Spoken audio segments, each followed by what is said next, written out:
nggak paham agama, tapi tiba-tiba dipanggil ustadz atau kiai atau seorang syekh gitu kan. Tentu saya tidak menyinggung siapapun, tapi kita bicara secara global karena banyak sekali.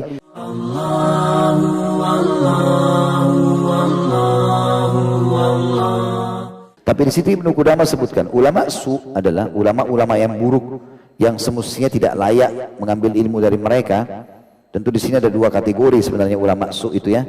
Yang pertama, kategori pertama adalah ulama yang menjadikan ilmu sebagai alat untuk mendapatkan kenikmatan dunia dan meraih kedudukan di kalangan manusia, hanya supaya dipuji. Oh si fulan terkenal, si fulan begini dan begitu. Naudzubillah, semoga Allah selamatkan kita. Ini ulama su yang pertama. Jadi memang dia dianggap ulama karena ilmunya luas, tapi dia tujuannya untuk mencari puji-pujian, ketenaran, untuk menumpuk kekayaan dan seterusnya. Yang kedua, tidak ada di buku kita, tapi saya tambahkan, adalah penjelasan ulama masuk dalam kategori ulama su adalah orang bodoh yang mendapatkan julukan alim, nggak paham agama, tapi tiba-tiba dipanggil ustadz atau kiai atau seorang syekh gitu kan. Sering terjadi di Indonesia ini hanya karena kasus pulang haji misalnya. Tadinya dia nggak pernah sholat, begitu pergi haji 40 hari di Saudi, pulang sudah jadi kiai, jadi ustadz, gitu kan. Khatib gak hadir, syekhnya atau alimnya gak hadir, Pak Haji bisa khutbah nggak bisa, naik mimbar, khutbah sekali dua kali, beberapa ayat dia bisa paham, turun mimbar sudah nggak mau bilang nggak tahu, semuanya tahu, mulai berfatwa sana sini. Sini kita harus, ini bukan masalah membongkar kesalahannya, tapi kita perlu paham teman-teman. Saya lihat depan mata kepala, jemaah haji kita berangkat ke sana bukan belajar agama, sibuk ibadah iya, dari hotel penginapan ke Masjid Haram ke Masjid Nabawi iya. Mungkin sesekali ada pengajian dari ustadznya, tapi nggak setiap hari. Mereka pun mungkin tidak semua paham bahasa Arab sehingga tidak bisa hadir di halaqahnya para ulama. Walaupun mereka selama 40 hari belajar tiap hari agama, masih belum bisa dipakai berikan julukan alim. Apalagi kalau saya tidak belajar gitu. Ya. Makanya harus hati-hati. Julukan alim harus pada tempatnya. Begitu juga ada orang yang baru 2-3 kali datang dalam majlis, tiba-tiba merasa diri sudah hebat. Dan ini sebabnya saya sudah jelaskan itu. Awal kisah yang dibahas oleh sebagian ulama, munculnya banyak sekte-sekte dalam Islam. Bermula dari zaman generasi tabi'in, mereka datang kepada Sa'id bin Musayyab, mereka datang kepada Sa'id bin Jubair, mereka datang kepada Hasan Basri, mereka datang kepada Sufyan ats-Tsauri, datang kepada Atha bin Abi Rabah, datang kepada banyak ulama-ulama pada saat itu.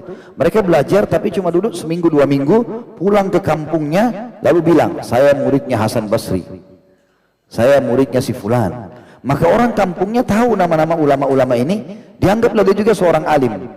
Maka mulai mereka membentuk halaqah-halaqah di kampungnya dengan keterbatasan ilmu. Nah, supaya mereka tidak disalahkan, mereka bentuk ya cara sendiri beribadah keluar dari syariat. Ya. Ini sering disebut dengan tariqah, jalan-jalan menyembah Allah tanpa mengikuti syariat. Syariat itu untuk orang awam. Ya, padahal Nabi SAW ikuti syariat, para sahabat ikuti syariat. Dia karena terbentuk dari pemahaman orang yang dasarnya tidak punya ilmu agama, awalnya keluarlah tarikat ini, tarikat itu, tarikat ini segala macam. Dan akhirnya mereka punya cara ibadah sendiri yang Nabi dan para sahabat tidak contohkan. Supaya tidak diserang, maka mereka buat sendiri cara-cara ibadah kepada Allah. Dibentuklah makam-makam. Makam satu harus istighfar sekian ribu kali, harus sholat. Makam kedua sholat sekian ribu rakaat, makam ketiga sampai makam tertinggi jadi wali nggak perlu sholat. Iya terjadi, nggak perlu sholat. Bahkan di Indonesia terjadi, semoga Allah berikan hidayah, dianggap waliullah, gitu kan? Dia bisa hadir ke Mekah bolak-balik. Ya. Ditanya sama muridnya, dari mana anda? Saya baru pulang dari Mekah sholat. Pertanyaan sederhana sekarang, sholat apa yang anda lakukan? Kan selisihnya 4 jam, 4-5 jam. Sekarang muridnya baru sholat duhur di Indonesia, dia juga bilang baru pulang dari sholat duhur di Mekah. Duhur belum masuk di Mekah, gitu kan? Tapi subhanallah terjadi.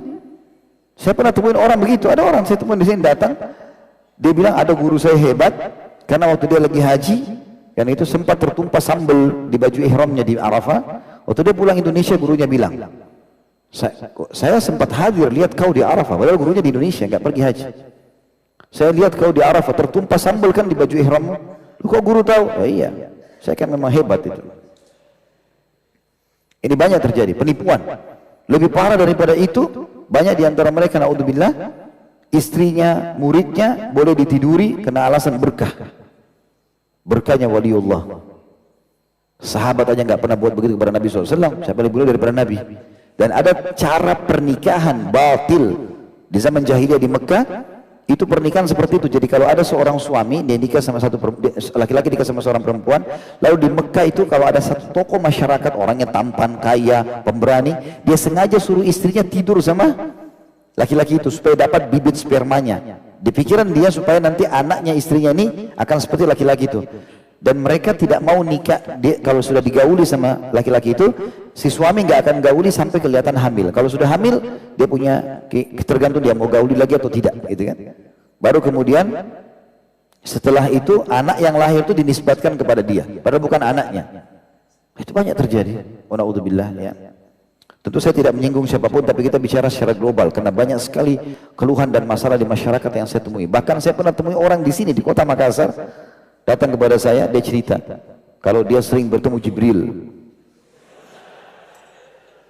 Saya angkat tangan, ilmu saya tidak sampai ke situ.